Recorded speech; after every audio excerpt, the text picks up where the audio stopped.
Big shout out to the homie Shad Father, who is a longtime supporter of the Video Game Fight School channel. I was looking on Twitter, and on his Twitter page, I saw that Suicide Squad Kill the Justice League is now going to be on PlayStation Plus. I want to do a little reminisce on this game and how its expectations and its delivery left a lot of its fans in what I think was limbo. There were many challenges to Suicide Squad Kill the Justice League. As someone who enjoyed Rocksteady's games, I can tell you exactly where I saw some things coming up because I was following everything at the time that Warner Brothers Montreal and Rocksteady were planning. These two projects, Gotham Knights and Suicide Squad, were coming from both studios respectively, and I can tell you that both games did not pin it down to both their audiences. In fact, what happened was, I think, and I'll tell you this, both games were looking for an audience in some way, and one game happened to just not represent itself and put its best foot forward. It was a very weird thing that happened. So the very first thing that we saw at DC Fandom event in, I think, 2020 was we got both games revealed to us. Suicide Squad Kill the Justice League and Gotham Knights. Everybody was excited. Right there and then, the developers kind of left it open to interpretation. Nobody was saying anything. But many people came out to say it seemed like Gotham Knights was a different game, not an Arkham game. Apparently that became the case. I wish the developers started to say that immediately on day one. That would have helped a lot. Then Rocksteady was making Suicide Squad Kill the Justice League, of which fans swore that the game that they were going to be getting was going to be, in quotes, better than Gotham Knights. Not realizing that that was not the dichotomy that should have been made. Instead, the dichotomy should have been, the game that we're going to get is different from Gotham Knights.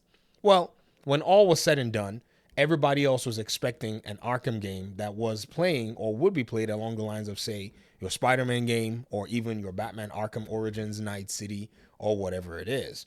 Well, both games did not play like that in the most simple and short way, and this really irked a lot of folk who were looking forward to those games. Now, there's a lesson to be learned here. The live service mania is a real threat to innovation in the gaming industry. It is a real threat to fandom in the gaming industry. Many developers, many publishers are chasing this live service money. In fact, when I pull up my conversations talking about PlayStation, Xbox, and all, I almost always cite the leak that came from 2023, where in that time, PlayStation realized that they were in a very interesting, precarious position because Xbox was about to acquire Activision. They were looking at it from the perspective of Activision already has these live service games that are making money, and Xbox was going to have a hold of that.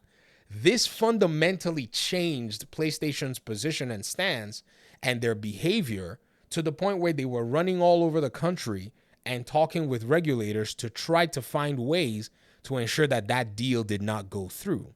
That's the most recent example. But let me give you one that's actually related to Warner Brothers and their games itself, because some of you may or may not know. Apparently, somewhere around 2016 or so, it was already stated that Warner Brothers Games was going to be moving a lot of its IPs towards the live service paradigm like Ubisoft had done. If you didn't know this, it was already reported years ago. This was all the way back in 2018. I'm sorry, I forgot it was not 2016. And the title of this article on DSO Gaming says, Warner Brothers follows Ubisoft's example, will move everything to games as a service. There was already that aspect that these companies wanted to move to games as a service. If you notice, even PlayStation themselves now are telling us that they want to move 60% of their investment revenue into the games as a service budget. This has become a very serious threat when it comes to innovating and constantly pushing games that serve fandoms in the single player realm, in even the areas where, fandoms are expecting sequels and anthologies and all, because these games have not been significantly profitable to the gamers at hand. But here's the crazy thing, ladies and gentlemen. A lot of these development firms are missing the big picture. Their biggest problem is the instant gratification that they're looking for when something that you can build to give you that, that result is going to take a lot more time. I'll give another example with Concord. Concord was one of those games that they spent 8 years trying to build Overwatch. They wanted a hit right out of the box with very minimal intensity in terms of development and in terms of investment. But those kinds of games, they hit once in a while, but not always. There will be room for some of them to hit, no problem. But if you want to take these IPs and do something cool with them, you really have to take an IP or at least create something that you can brandish as brand new and serve your fandom, who you can then maybe pull into the other side of your game, which is the live service portion. Right now, when you think about it, what's going on with this whole thing is many of these games are misplaced, they're mismatched from exactly what they could be providing. I can give you a game like The Division, which takes a lot of development intensity, 4 or 5 studios to develop. It does have a narrative, it has a story, it has everything that you can do as a single player or even as a co-op from beginning of the game to the end for about 26 or 30 hours. Then there's an end game loop that can span for 4, 5, 6,000 hours, 10,000 hours if you choose to go that route. A lot of these games that want to go live service and a lot of what Warner Brothers brought to the forefront did not even have that element of substance when it came down to it. Suicide Squad Killed the Justice League was one of those where they pretty much wanted their end game centered around a specific character archetype that did not fit Batman. And this is why you could tell that they had to basically remove Batman, Superman, the Flash, and Wonder Woman and Green Lantern from the picture for the most part, because they cannot be carrying guns and jumping all over the place. It's a silly concept.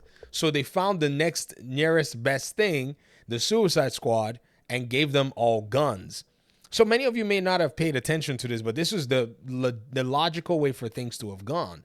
In the case of Gotham Knights, on the other hand, they knew they could take these heroes, and then when they took, say, that approach for the end game, a lot of people pretty much read the end game before the game itself. So they looked at the end game potential of co-op and said, oh, this game is supposed to be this 1,000-hour game that you should be grinding forever, which it wasn't intended to be. And they judged the game on the forefront for it. And so it was just a very weird miscommunication. But again, like I said, it was just a lack of care and an out of touch set of notions that was actually made at this time when they wanted to move their games to the live service paradigm. Now, when it's all said and done, lessons have been learned. But are these publishers going to now abandon their bid for live service games? You can bet that they will not.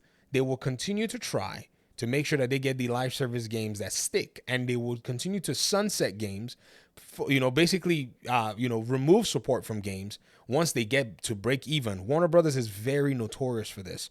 They almost canceled the, development of Mortal Kombat 11, and then they give one more combat pack or some characters, but they were done. Once they saw that profitability was it, they moved away from the game. This is why I think Street Fighter is always going to from now henceforth, surpass Mortal Kombat in popularity, is because they take their game and they're going to run that game for a good amount of time. Mortal Kombat's developers are in a place where they're churning out these brand new 2-year titles to be able to make money on the front end and then kind of just let the game sell at a sale on the back end, at the tail end. That strategy does not allow for fandoms to stay strong. What's going to happen is at some point, there's going to be a game that they launch and no one's going to care, if you get what I mean. And I think with the Suicide Squad game and even the Gotham Knights game, the fans didn't have a lot of tolerance because they had to wait so long for these games.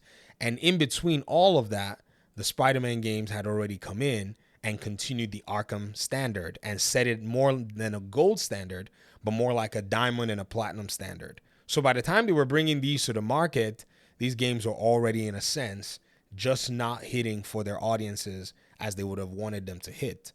And you know what's crazy? Both games have some elements of them that are actually pretty good. But the fandom was just not ready for them to take these IPs and try to convert them into that. Perhaps, maybe in the future, they'll learn how to actually approach this stuff much better. But that's the industry that we're in. Doesn't matter who you are. If your game does not hit with your fans, you're toast. Let me hear your thoughts in the comment section. Thanks so much for watching the video. I appreciate you guys' time and audience, and hopefully we'll talk pretty soon in another one. Peace out.